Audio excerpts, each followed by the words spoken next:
ഇനി എല്ലാവരും കാത്തിരിക്കുന്നത് ചാമ്പ്യൻഷിപ്പിന്റെ ഫൈനലിന് വേണ്ടിയാണ്. ഇന്ത്യ ഓസ്ട്രേലിയ ഫൈനലിന് വേണ്ടിയാണ് ആരാധകർ കാത്തിരിക്കുന്നത്. എന്നാൽ ഇപ്പോൾ ഇന്നലത്തെ രണ്ടാമത്തെ ടെസ്റ്റിൽ ഇന്ത്യ തോറ്റതുകൊണ്ട് ഇന്ത്യക്ക് വലിയ തിരിച്ചടിയാണ് നേരിട്ടിരിക്കുന്നത്. ഇന്ത്യ 3-ാം സ്ഥാനത്തേക്ക് പിന്തള്ളപ്പെട്ടിരിക്കുകയാണ്. എങ്കിലും ഇന്ത്യക്ക് ഫൈനലിലെത്താൻ സാധിക്കും. ഇനി ഓസ്ട്രേലിയയുമായിട്ട് ഇന്ത്യക്ക് 3 ടെസ്റ്റ് ഉണ്ട്. ആ 3 ഇന്ത്യ ജയിക്കണം. എന്നാൽ മാത്രമേ ഫൈനലിൽ എത്താൻ സാധിക്കൂ. ഒരു ടെസ്റ്റ് സമനിലയായാൽ കൂടി ഇന്ത്യ പുറത്താണ്.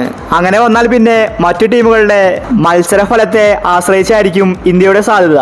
പാകിസ്ഥാനെ ടെസ്റ്റ് പരമ്പരയിൽ 2-0 തോൽപ്പിച്ചാൽ സൗത്ത് ആഫ്രിക്ക ഇന്ത്യയെ പിന്തള്ളി ഫൈനലിലെത്തും.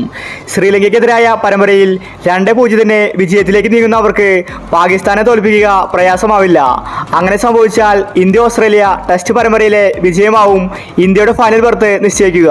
പരമ്പര ഇന്ത്യ 3-2 ജയിച്ചാൽ ഫൈനലിലേക്ക് കടക്കുക ശ്രീലങ്കയുടെ സഹായം വേണ്ടിവരും. ഓസ്ട്രേലിയക്കെതിരായ ഒരു ടെസ്റ്റിലെങ്കിലും ശ്രീലങ്ക സമനില നേടിയാൽ മതി. 2 മത്സരങ്ങളും ശ്രീലങ്ക വിജയിക്കുക ശ്രമകരമാണ്.